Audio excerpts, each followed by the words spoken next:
మాజీ మంత్రి కేటీఆర్ కు ఫార్ములా ఈ కార్ రేస్ కేసులో ఏసీబీ మరోసారి నోటీసులు జారీ చేసింది. జూన్ 16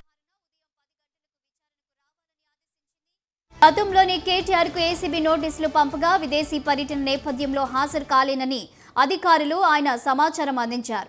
ప్రస్తుతం కేటీఆర్ విదేశీ పర్యటన ముగించుకుని వచ్చారు. దీంతో ఫార్ములా ఈ కార్ రేస్ కేసులో విచారణకు రావాలని ఏసీబీ మరోసారి నోటీసులు జారీ చేసింది.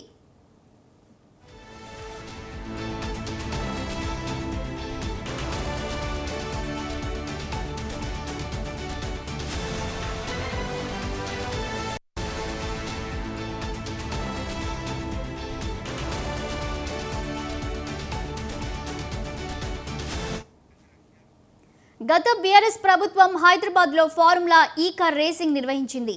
బీఆర్ఎస్ ప్రభుత్వం ప్రతిష్టాత్మకంగా నిర్వహించిన ఫార్ములా ఈ కార్ రేసింగ్ లో అవకతవకలు జరిగినట్లు కాంగ్రెస్ ప్రభుత్వం గుర్తించింది. అప్పట్లో మంత్రిగా ఉన్న కేటీఆర్ ఆదేశాలతో 55 కోట్ల రూపాయలను రిజర్వ్ బ్యాంక్ ఆఫ్ ఇండియా అనుమతి లేకుండా నిబంధనలకు విరుద్ధంగా విదేశాలకు తరలించారని ఏసీబీ కేసు నమోదు చేసింది. ఇదే అంశంపై మరింత సమాచారం మా కరెస్పాండెంట్ సవిన్ అందిస్తారు. సవిన్, చెప్పండి. కేటీఆర్ కి మరోసారి ఏసీబీ నోటీసులు అందించినట్లు తెలుస్తుంది. ఈ కార్ రేస్ కి సంబంధించి ఆయన హాజరయ్యే అవకాశం ఉందా? పూర్తి డీటెయిల్స్ ఏంటి?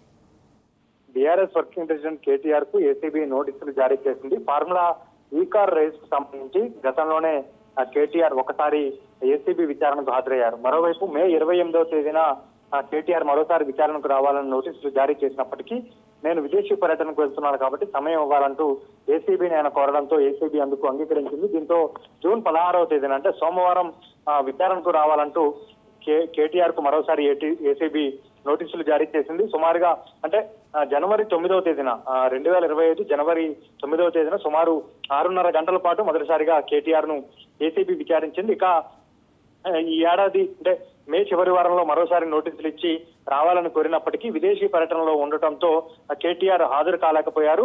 దీంతో సోమవారం రోజు ఉదయం 10 గంటలకు విచారణకు హాజరు కావాలని ఏసీబీ నోటీసులు పంపింది. ముఖ్యంగా బీఆర్ఎస్ ప్రభుత్వంలో కేటీఆర్ ఐటీ పరిశ్రమల శాఖ మంత్రిగా ఉన్నారు.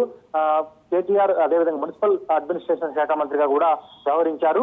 తన శాఖ పరిధిలోకి వచ్చే విధంగా హైదరాబాద్ నగరంలో అత్యంత ప్రతిష్టాత్మకంగా బీఆర్ఎస్ రెండోసారి అధికారంలో ఉన్న సమయంలో ఫార్ములా ఈ కార్ రేస్ ను కేటీఆర్ ఆధ్వర్యంలో నిర్వహించారు. దీనికి సంబంధించి ఏసీబీ కేసు నమోదు చేసిన దాంట్లో A1 గా కేటీఆర్, A2 గా ఐఏఎస్ అరవింద్ కుమార్, A3 గా బిఎల్ఎన్ రెడ్డి, హెచ్ఎండిఏ మాజీ చీఫ్ ఇంజనీర్ గా ఉన్నటువంటి బిఎల్ఎన్ రెడ్డి ఈ ముగ్గురిపై అభియోగాలు మోపుతూ ఏసీబీ కేసు నమోదు చేసింది.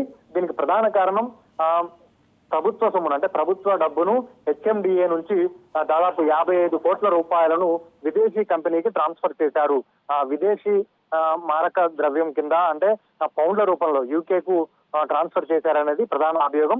దీనికి కేబినెట్ అప్రూవల్ లేదు. అదేవిధంగా ప్రభుత్వ అనుమతి లేకుండా కేటీఆర్ ఆదేశాలతోటే ఈ నగదు బదిలీ జరిగిందనేది ప్రధాన అభియోగాలు మోపుతూ ఏసీబీ కేసు నమోదు చేసింది. దీనిపై ఏసీబీ జనవరి 6వ తేదీన కేటీఆర్ కు విచారణకు రావాలని కోరింది. కానీ కేటీఆర్ జనవరి 6వ తేదీ పెట్టుకుని విచారణకు వెళ్లేందుకు ప్రయత్నించగా అందుకు ఏసీబీ అధికారులు, పోలీసులు ఒప్పుకోలేదు. దీంతో కేటీఆర్ తిరిగి వెళ్లిపోయి జనవరి 9వ తేదీన విచారణకు హాజరయ్యారు మొదటిసారిగా. మరోసారి జూన్ 16వ తేదీన రెండోసారి విచారణకు హాజరు కాబోతున్నారు. ఇక అంతకుముందు ఎప్పుడైతే ఏసీబీ కేసు నమోదు చేసి A1 గా కేటీఆర్ పై అభియోగాలు మోపిందో హైకోర్టులో స్క్వాష్ పిటిషన్ కేటీఆర్ దాఖలు చేశారు.